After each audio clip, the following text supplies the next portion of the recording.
Alright folks, what is up? This is One Big Bugger and I am coming at you with another unsung hero of the ARAM series, and this time we'll be looking at Warwick. Now, typically I play Warwick like I play most other kind of bruiser or tanky or even DPS that kind of have a hard time in ARAMs, and that is I try and get in close. Well, obviously, but I mean, I try and get in close to the primary targets, the high damage targets. I try to get into the ones that need to be driven out.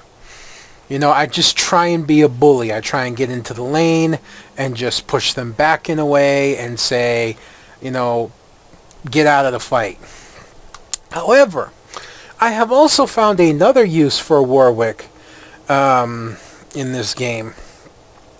And it really synergizes well with both Ashe, actually Ashe, Janna, and especially Caitlyn, and possibly a few more. Now, I'm not sure if I DC'd at the very beginning of this. I think I had a slight issue at the very beginning. Nope, there I go. So I decided to start off with the recurve bow for attack speed, the red pot for extra health and damage, and a few health pots. I don't know, I've been buying the red pot and blue pot a lot more often. So I've kind of been going with that. And of course we're matched against a team that, in terms of poke, is in real trouble.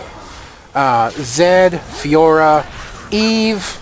The only real poke they have is Tristana, and then Alistair. Alistair could have been a bit of a saving grace were he not up against Slow and another Slow in Janna, you know, Slow in Ashe, another Slow in Janna, and then the Tornado knock-up, zillion bombs. You know, there's just not a lot for him to do. But I took 2 points in my attack speed and 1 point in my heal swipe. That's what I call them. But I'm going to come up on something when I start taking points into my blood scent here, my E. And you're going to see that very shortly. I actually love Janna in the ARAM series. She's a lot of fun to play. She's very hard to seize a tower on. Zillion having a little problem placing bombs. But she's really hard to siege a tower on. She's really difficult to catch. She just has so much utility. And if you play her AP, you can just snipe people all day with your tornado. I don't know, man. It seems like a lot of people have a hard time dodging in this game. I do get hit by Janna tornadoes from time to time, and Nidalee spears and whatnot. And yes, it does hurt. But most of the time, I actually manage to get out of the way. Which is why when I see my teammates continuously and constantly get hit and hit and hit, that I actually start getting angry. It's like, did you get the hell out of the way? So I believe here I will take my first point in blood scent. There we go. And as soon as I did that, it hit me. At level 6, my blood scent is going to be perfect for giving Ashe, Janna, and Caitlyn sight of low health targets. Absolutely perfect. This is a great synergy for any champion that has long range abilities or map wide abilities. I mean, to me, it's kind of better than a TF. Alright, you can't teleport, but you give constant sight of low health targets. And when you have like Ace in the Hole, and you have the Ashe Arrow, let's say we had an Ezreal instead, maybe somebody like Pantheon, Nocturne, just so many long distance ultis, you know, even Ziggs that would just synergize with this so well. At first I really hated the thought of playing Warwick in ARAM, but I have to admit, after seeing this, if you have the right team comp, if you get a lucky draw, he can actually be very useful just on the fact that he has blood scent. And the fact that it's very easy for champions to stay at low health and stay back, you will constantly have that speed boost. So that is very powerful. And it's something I never truly thought of on Warwick. Now, as I'm out here, I started building, and I didn't dodge in time. But see, that's exactly what I meant. My ability giving Caitlyn sight of Alistair beyond what she could normally see. It's just so powerful. Especially on a map this narrow. Probably what I should have done is I should have built a little more tanky, a little more resistance, and then gone for damage. Although in the long run it didn't matter. But I actually start building damage first, if that's not obvious by the fact I went with the recurve bow for the attack speed. If I could get up high enough in attack speed, I could easily 1v1 and even 2v1 a lot of the people here because they have so little CC. Their CC consists of Alistair. Yeah? That's it. So they have very little way to stun. They have very little way to suppress. You know, they've got a really bad draw. Not only do we have long-range pokes, but like I said, we have Janna knock up with Tornado, Janna slow, Ashe stun with her arrow. We have Caitlyn's net. We have Zillion bombs, Zillion slow or speed up. We have a lot of utility on our side. So it's really, it was just a really bad draw for them. You know, Alistair doesn't have anything to protect him if he's coming in. He's going to have to get through me if he's going to come in, and that's not something he wants to do. And a wasted ulti, and try and get in there and get him, but can't. But Ashe manages to finish off Evelyn. And Alistair, not very sure what he's doing. And the Zillion ult saves Janna. Just so much utility on our side. We got a team that's hard to kill, hard to engage on, hard to disengage on. And that's just how it is. And I don't quite get the idea behind the ignite on Ashe when she's so high, but okay. Now, what kind of bothers me right here, you see, trying to go in and just not happening, although Ashe will finally get taken out. I'm no match for them, but I managed to get away. Now they're in the tower, and you don't want to fight Warwick under a tower. Warwick used to be one of my favorite champions. As a jungler, I know that his ganks suck until level 6, but I love to jungle him. I love to see heavy AP teams and just jungle with him against them, because he can easily build core items in the Wit's End, the Spirit Visage, and Merc Treads, and just become very tanky in those items versus AP. And then you build attack speed, and talk about annoying. I do get shut down by Tristana, but we get a killing spree on Alistair. I'm not 100% sure what kicked in on Zed there. I've never seen a purple shield, but oh yeah, okay, it is the Hex Drinker. I don't know. I've never seen it come up purple before personally, but maybe I haven't been paying attention. As Ashe does kill Zed as well. Tristana does kill Ashe. Tristana actually did a good job. If she had a better poke team and a better front line, it would have made a big deal. So I've already got the Blood Razor here, which is really good for Warwick. You get attack speed, attack damage, and your basic attacks deal a bonus 2.5% of the target's maximum health on hit as physical damage. It's very strong tank shredder. And what I'm going for next, of course, is the Blade of the Ruined King. I really feel like these two items shouldn't stack. As a matter of fact, I think if you're going to have the Blood Razor in the game, maybe you shouldn't have the Blade. Because The Blood Razor deals 2.5% of the target's health as maximum health as physical damage, and the Blood Razor deals, I forget what percent, we'll find out when I build it, of the target's current health and magic damage or something of that nature. And the two of them stacking together, you can shred just about any tank without a problem. Then you start adding things on like Wit's End, or even, what's the item? A Static Shiv. You're looking at something that's incredibly strong. And there we go. Caitlyn getting Tristana as I suppress her with my ulti. Quick fact about Warwick, if you didn't know, you hit something with your ulti, even if you get knocked away, you know, even if you get bounced, as you saw there, it still takes full effect. So if Tristana blows me away, it still takes full effect. If Alistair blows me away, it still takes full effect.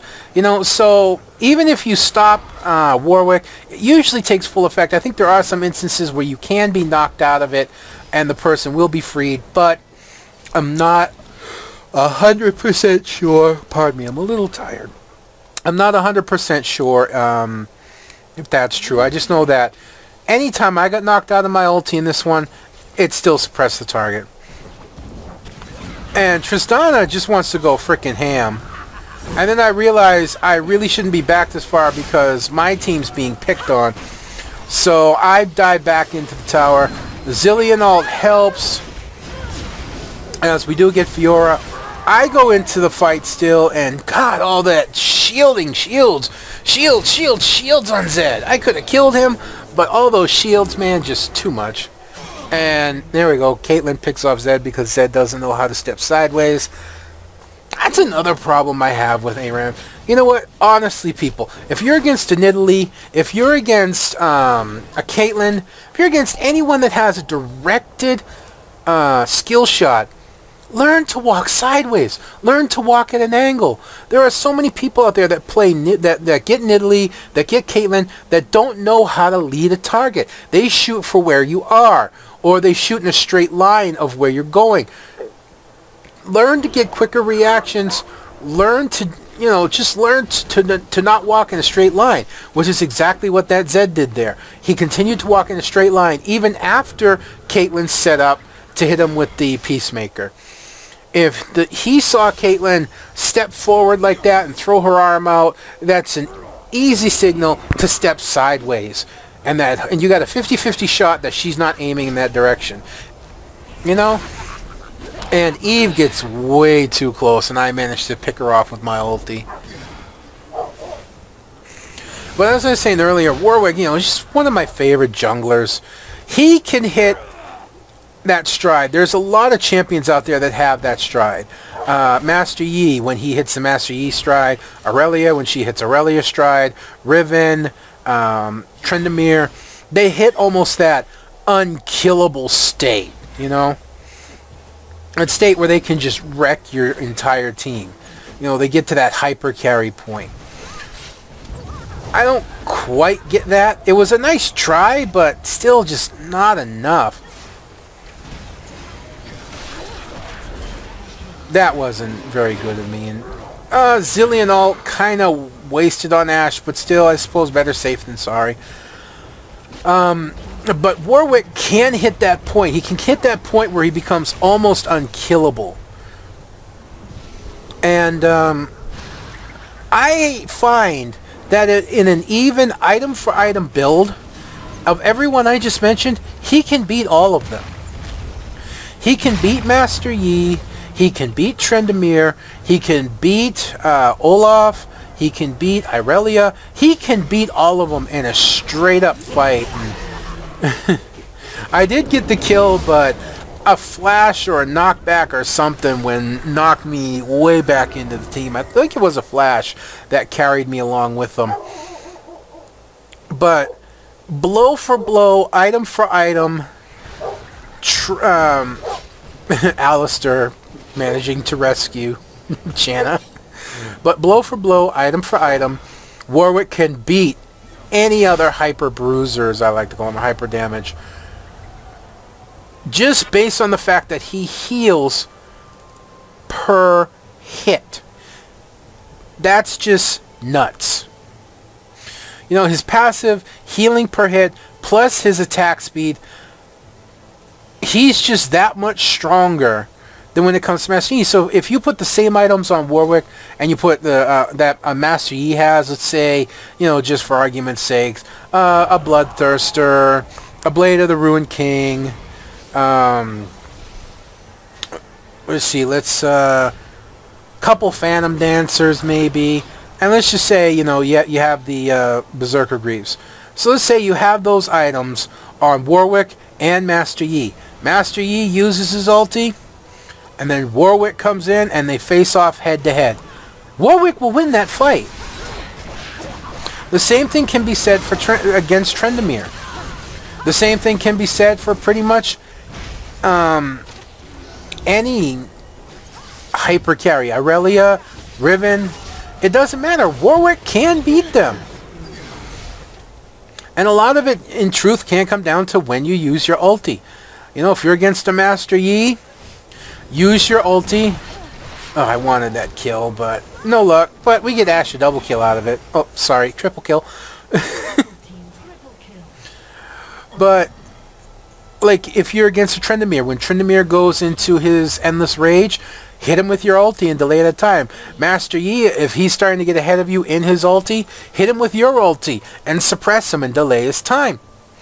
You know, that's really what it comes down to. And Warwick can just become this unstoppable force unless you CC him.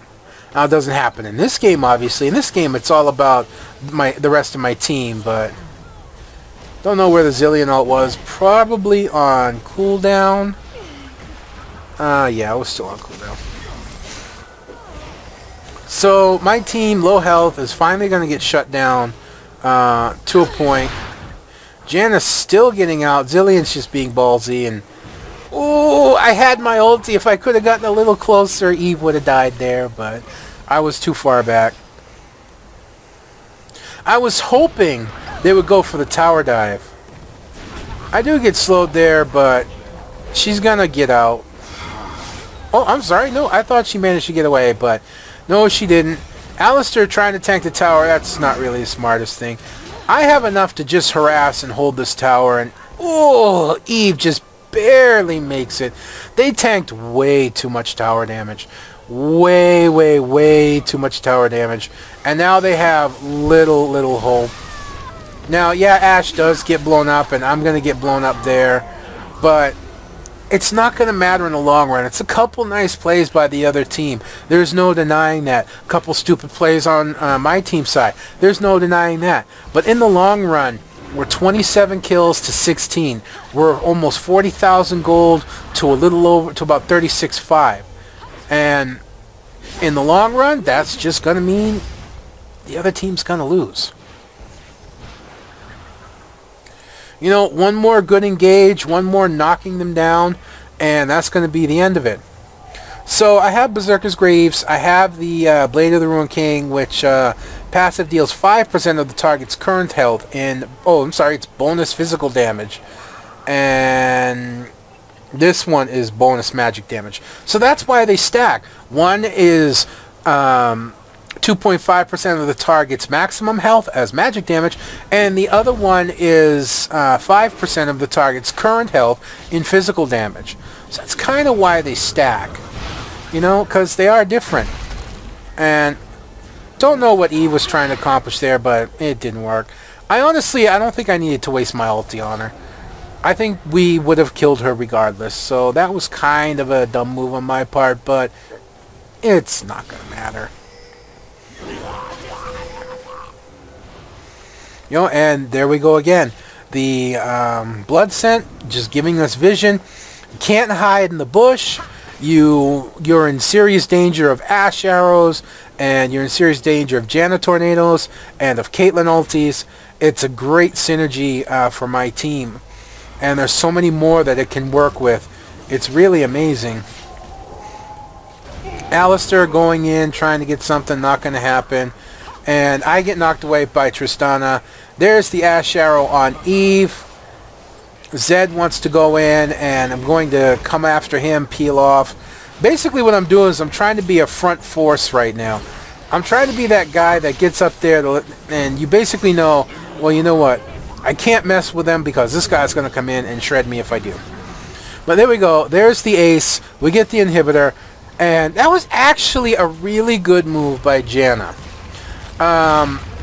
In this instance, and I want to go back and look over it real quick. In this instance, not a huge deal, but let's take a look. In order for us to really get to these two turrets, we have to clear out these minions. That's not going to be a big issue, but let's say you had a little bit bigger of a minion wave, or even super minion to deal with, and you had people spawning soon. Let's say instead of all these being 20 seconds, let's say these were down all around 10 seconds, or, you know, in that area. And what Janna does here, she uses her ulti and pushes the minions back into the turret. That allows our minions to come up and tank the turret so we don't have to. That allows us to clear out the turrets quickly and get right in on the Nexus, which we're just going to destroy.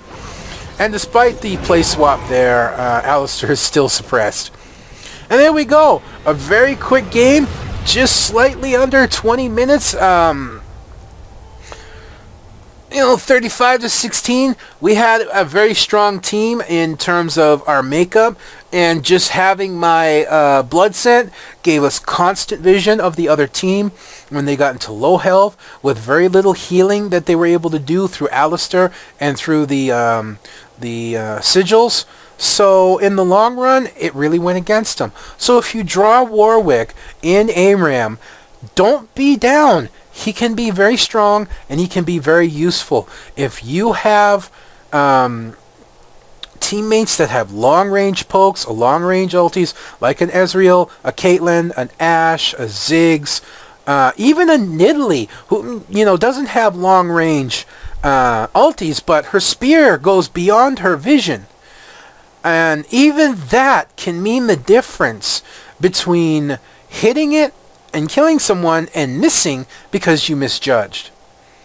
When I found out that I could use that blood scent to give my team vision of the other team, and a lot of people may have already figured this out, but I didn't figure it out until I had played Warwick on this game. When I figured that out, the very first thing I maxed on Warwick was blood scent, because the more points you put into it, the greater the distance that you reveal the enemy. So the further they'll have to go to get out of your sight. And the speed boost that you get from it's really nice as well. It helps you become a lot more maneuverable on the battlefield, even if you don't have boots. So there you go, folks. That's Warwick. I didn't do a lot. I only went 6-5 and 16. You know, Ashe was our big killer. You know, Caitlyn was fairly strong. Janna was a great support. And, of course, Zillion with his bombs and his ultis. Really just an overmatched team. So I'm kind of a little bit sorry of the shortness, you know, but sometimes you just can't help it. I was actually happy I was useful. Anyways, folks, until next time, this is One Big Bugger signing out, and I'll see you then.